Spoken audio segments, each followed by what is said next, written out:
Қазақ ырымдары. Бала бас ұстамайды. Егер бала бас ұстаса, әкесі өліп қалады деп тыйым салған. Мый жемейді. Мыйдай былжыр, бос белбеу, ынжыр болып өседі деп ойлаған. Омыртқаның жолын жесе, суға кетіп қалады деп ырым бар. Жіліктің майын жесе, мұрыннан боқ ағып жүреді дейді. Нанның қиқымын жесе, бай боласың дейді. Үйге кіріп келе жатқан бала есік алдына құлап қалса, үйге береке, ырыс, байлық келеді деп қуанады. Оны төрге апарып 3 рет аунатады. Сәби тоңқайып екі аяғынан астына қараса, күткен жолаушы келеді, немесе қонақ келеді дейді. Баланың аңшылықтағы алғашқы олжасын ешкімге байлатпайды. Несібесі кетеді, аңшылықтағы жолы болмайды деген. Қыздың басына ақ, қара орамал тартпайды. Ақ жаулықтың, қара қайғының белгісі. Жас балаға бұғана ұстатпайды. Онда бойы өспей қалады деп жорған. Біреуден бала асырап алса, оның қолына асырап алушы атанасы жілік ұстатады. Біреудің баласы шетінеп тұрмаса, оны біреу өтірік сатып алады. Қызға жілік ұстатпайды. Ұстатса, күйеуге шықпай, оң жақта көп отырып қалады дейді. Жас келіншек аяғы ауыр кезінде түйе етін жемейді. Себебі басын түйе сияқты көп уақыт көтеріп мезгілінде тумайды деген ырым бар. Қырқынан шыққан сәби бар үй түнде күл төкпейді. Жас босанған келіншек итке кет демейді. Онда тісі түсіп қалады. Әйел 2 қабат кезінде жергі қанбаса, оған туған баланың аузынан су ағып жүреді. Әйел не еркек қауырт жұмыспен айналысып жатқан үйге келгенде қолғабыс жасамаса, олардың баласының белі бүкір болады, немесе қисық сиеді. Әйел босанар кезде үйге сандықты босатып қояды. Сонда әйел тез босанады деп ырымдаған. Жаңа туған бала шырылдамаса, қазанды болмаса темір затты ұрады. Сонда сәби дыбыс шығарады. Бала алғаш жолаушы шыққанда той жасайды. Сәби анасын ұстап отырып емсе сараң болады. Еркін емсе мырза, жомарт болады. Сәби көзін ашып ұйықтаса, жары сұлу болады. Сәби шалқасынан алаңсыз ұйықтаса, елге белгілі азамат болып өседі. Бүк түсіп ұйықтаса, уайымшыл, жігерсіз болады. Екпетінен жатып ұйықтаса, ойшыл болады. Егер аяқ қолын еркін созып ұйықтаса, болашақ батыр, кемеңгерліктің белгісі.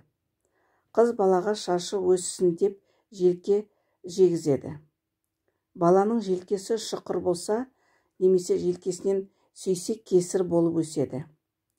Баланың орайы 2 болса, 2 рет үйленеді, немесе 2-ші рет тұрмысқа шығады деген ырым бар. Шөбересінің алақанына су құйып ішкен қарт жұмаққа барады. Бала көк жөтел болса, көк ат мінген жолаушының жолын тосып, көлденеңді көк атты көк жөтелдің емі не деп сұрайды. Ол ненде ем айтса, ауру балаға соны қолданады. Бесіктің бас жағына пышақ, қайрақ, қамшы қояды. Немесе үкінің тұяғын, кірпінің терісін, жыланның бас сүйегін тағады. Мұндайда шайтан, жылан, жәндік, тышқан келмейді деп жорған. Балаға айналып ауылдан шықпайды деп айналшық жегізбейді. Балаға асықтың етін мүжітпейді. 6 жыл аш болсаң да асық етін жеме деген бар. Жас балаға кеңірдек жегізбейді. Келіншегің жалаңаш келеді, немесе жалаңаш күйеуге барасың деп қорқытады. Шеміршек жесе, нағашысы өледі дейді. Ұрысқақ болсаң деп көмекей жегізбейді. Тіл ұшын жесе сиреңдеп сөйлей беретін болады деп ырымдаған. Таңдай жесе шешен болады. Батырдың, ақынның, шебердің, палуанның сарқытын жегізсе, немесе олар сәбидің аузына түкірсе, олардың жақсы қасиеті мен өнері балаға қонады деп ырым бар. Сәбидің қырқынан шыққанда қарын шашын алмаса, қарғысы қатты болады. Балаға қарғыс өтпеу үшін үш кемпірдің бұтынан өткізіп алады. Сәбиге көз тимес үшін күйе жағып қояды. Есіктің тұтқасын жуған сумен көз тиген баланың бетін екі алақаны екі табаннан жуса тәуір болып кетеді. Көз қотыр шыққан балаға сойған малдың көзінің суын жақса жазылып кетеді. Бөпе тоқтық тартса тоқшылық болады. Бала ішегін тартса жаманшылық болады. Қызға өкпе жегізбейді. Қызға жеңілтек болады деп құйымшақ жегізбейді. Бала тілін шығарса, тіл келеді, яғни хабар келеді деп жориды. Сәбидің тілі мезгілінде шықпаса, нағашысының үйіне апарып бір қойды сойдырып, соның көтеншегімен буындырады. Бөбек алақанын шапалақтаса, қуанышты хабар келеді. Перзентсіз ерлі-зайыптылар мойнына көгеннің бұршағын салып бала тілейді. Қазақ түнде мал санамайды, ол жаман ырым. Адам санамайды, басы кемейді деп ойлаған. Ұрттың не тілін тістеп алған адамның үйіне ашыққан кісі келеді. Ішіп отырған шайыңа шама түссе, оған қонақ келеді. Мал сойғанда төс шеміршегін кесіп алып жарға немесе босағаға лақтырғанда жабысып қалса, ол үйде атты жүйрік болады. Кияз үйге құмырсқа көбейіп кетсе, жылқының екі тезегін байлап уылыққа іліп қояды. Үйге жылан кіріп кетсе, оны басына ақ сүт құйып шығарып барып өлтіреді. Жыланға да ақ құйып шығарады деген мәтел бар. Тіліне теріскен шыққан адамға жан-жануардың бір жерін, яғни иттің бір жерін, борсықтың бір жерін, тышқанның бір жерін десе жазылады дейді. Қазақ үйіне келген адамға дәм таттырып шығарады. Қазақ таңертеңгі асты тастамайды, кешкі асты бақпайды. Бір үйге шаруасы болып келген адам отыру. Асығыс болса, бір тізесін бүгу керек. Өйтпесе келген үйдің сиыры түрегеп бұзаулайды дейді.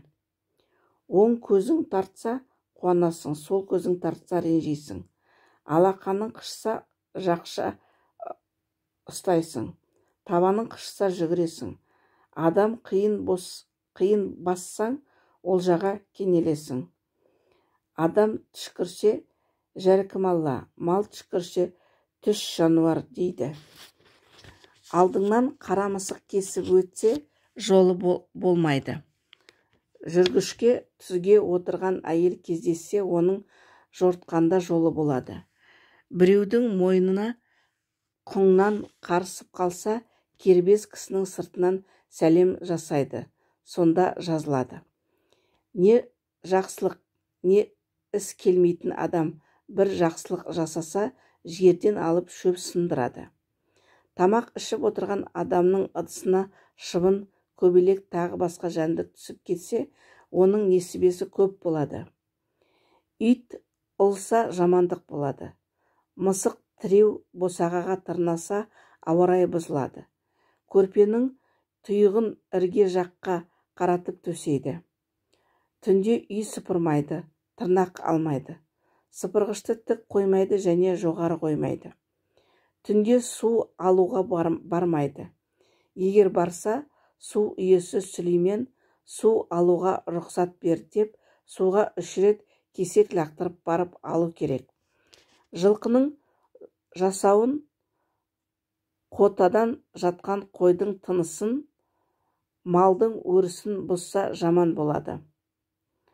Құлаған үйдің мал қорасының ішіне адам дәретке отырмайды, киесі соғады. Құмырсқалар күндіз иелеуіне асығып кіріп жатса, ауа райы бұзылады. Тамақ ішіп отырғанда біреудің қолындағы ыдысы түсіп кетсе, оны шайтан қағып жіберді дейді. Жазда үйде құйын келе жатса, үлкен кішілер қолына таяқ алып, оны таздың үйіне бар, пәленше таздың үйіне бар деп қуалайды. Киіз үйдің шаңырағында қарлығаш ұя салса, ол үй балапан ұшып кетпенше көшпейді, ұясын бұзбайды. Ақуды атпайды, киесі соғады деп қорқады. Үлкен кісілер қонақтан шықса, сол үйден дәм алып келініне береді. Олай болса, дәметкен балалы жас келіншектің төсі ісіп кетеді. Сәби алып отырған біреудің үстіне сиіп қойса, құт келеді деп қуанады, немесе балаң көп болады деп жұбатады. Аттан, көліктен не жаяу келе жатқан адам жығылатын болса, оны тұрғаннан кейін сол жерге ұшық-ұшық деп ұшықтайды. Жастың басы ауырса, басыңа бас қосылады деп ырымдаған. Жұма күні кір жума, әруақтар ренжиді. Ақты, сүтті, айранды төксе, малдың желіні кетеді. Пышақтың жүзі шалқасынан жатса, сол үйдің малы пышаққа ілінеді. Егер киіз үйдің сыртына ит сарып кетсе, құт келеді деп жақсылыққа тілейді. Адам құлағы шуласа да, жанындағы кісіден қай құлағым шулады деп сұрайды. Ол дәл тапса, мені біреу мақтап жатыр екен дейді. Таба алмаса, жамандап жатыр екен дейді. Жаңа туған ботасы бар үйге қызыл жалау байлап қояды. Мұны көргендер атпен, көлікпен қатты жүріп келмейді. Қатты келсе, бота шошып өліп қалады деп ойлаған. Қазақ сенбі күні жолға шықпайды. Іс жұмыс бастамайды. Көшіп қонбайды. Жолаушыға қайда барасың демейді. Жолың болсын дейді. Тамақ үстіне келген адамға үй иесі мақтап жүреді екенсің деп риза болып қалады. Дастархан жиналып жатқанда келгенге бір жамандап жүреді екенсің деп ескерту жасайды. Дастархан үстіне келген адамға дәм ауыз тигізеді. Әйтпесе күйеуің немесе келіншегің тастап кетеді дейді. Мал сатқанда оны ноқтасымен не бас жібімен бермейді. Малдың басы кемейді деп ырымдайды. Мал төлдеп жатқанда ешкімге мал бермейді, сатпайды және айырбастамайды. Жақын адамдарға пышақ, ит сыйламайды. Егер жақын адамның пышағы өте ұнаса, оны ұрлап әкетеді. Ауыл ішіне атпен шауып келген жаман ырым. Егер сүйінші сұраса, шауып келуге болады. Бірақ сүйінші деп айқайлап келу керек. Қайғылы хабарды естірткенде немесе жаназасы шақырылғанда ғана атпен шауып келіп, шеткі үйге хабарлайды. Ол үйдің иесі басқаларға хабарлауға тиіс. Үйге кешке немесе түнде келген адам кеш жарық деп кіреді. Үйге келген қонақ адам болсын болмасын, ассалаумағалейкум деп сәлем беру керек. Екі қабат әйел арқан аттамайды. Аттаса баланың кіндігі мойнына оралып қалады дейді. Біреу әңгіме айтып отырғанда сәби түшкіріп қалса, шын айтқаны деп ойлайды. Аты сүріншек болады деп балаға төстің сүріншегін жегізбеген. Қазақ сәтті күн деп істі сәрсенбі күні бастайды. Көзге теріскен шықса, саусақ арасынан қол шығарады. Мысыққа тамақ бергенде ертең ұмытып кетпесін деп маңдайынан шертіп береді. Тауық мезгілсіз шақырса жаман ырым. Егін қышса бір жерден дәм татасың. Адамның келіншек отырған жақтағы аяғы ұйып қалса, ол екі қабат екен деп ырымдайды. Егер өздері әкелген сыбаға немесе тамақтан жесе, ол үйдің әйелі қыз табады дейді. Бейуақытта ұйықтаған, жылаған жаман болады. Қолды жуғаннан кейін оны суын сілкімейді, орамалмен сүртеді. Бала қаспақ жесе, оның үйлену тойына жаңбыр жауады. Баласы шымыр болсын деп екі қабат әйелге сағыз шайнатады. Түсік тастамасын деп жас әйелдің етегін бүріп қояды. Екі қабат әйелдің күні жақындаған кезде жер ана қуат бер деп жалаңаяқ жүргізеді. Жас босанған немесе аяғы ауыр әйел түнде суға бармайды. Екі қабат әйелге пышақ, ара, қайшы ұстатпайды. Ұстаса да мерзімін бұрын босанды деген ырым бар. Баласы кіндігіне оралып қалады деп екі қабат әйелге ине жіп ұстатпайды. Бала орттан жіліктің майын жесе, ата-анаға мейірімсіз болады. Екі қабат әйел қоян етін жесе, баласы қонжырық болып туады деседі. Сиырдың желіні іссе, таңертең ерте кебіспен ұшықтайды. Жас келіннің төсі малдың желіні іссе, қайтыс болған адамды жуған қолғаппен аптайды. Жаңадан қайнатқан сабынды жоғары қойса, ол үйге түскен келін өркөкірек болады. Аспаннан ағып түскен жұлдызды көргенінде қазақ менің жұлдызым жоғары дейді. Адамға немесе малға біреу сұқтанып қараса, көз тиеді деп түкіртеді. Балықтың құйрығын ұстаса, ауға былқ ет түспейді. Ойынға ашуланған адамның басы таз болады. Мал үшеу не төртеу, 3-4 төл туса, олардың біреуін бауыздап босағаға көмеді. Егер бір үйде қыз туа берсе, бала ұл болсын деп оған ұлдың атын қояды. Езуге ауыздық шықса, жүрегінің ауыздығымен емдейді. Көп жасаған немесе жақсы адам қайтыс болса, оның киімдері мен тұтынған заттарын ырым етіп бөліп алады. Адам басы кемейді деп бөтен адамға бас киім бермейді немесе айырбастамайды. Садақаға киім берсе, оның түймесін қиып алады. Баланың мойны тез және түзу бекісін деп оның шілдеханасына сойған қойдың мойын омыртқасын тұтасымен асып, тегісінен шыбық өткізіп кептіріп қояды. Несібесі көп, дастарханы мол болсын деп жаңа үйдің босағасын маймен майлайды. Жиенді ұрса қолы қалтырайды деген ырым бар. Қазақ басымыз көбеймей қалады деп адам санамайды. Алыс жолға шыққан адамдар қара шаңырақтан немесе үлкен кісінің үйінен дәм татып аттанады. Қазақ жек көрген немесе енді көрмеймін деген адамның артынан біреуіз топырақ шашады. Біреудің үйі өртенсе, оның арты жақсылық болады деп ырымдайды.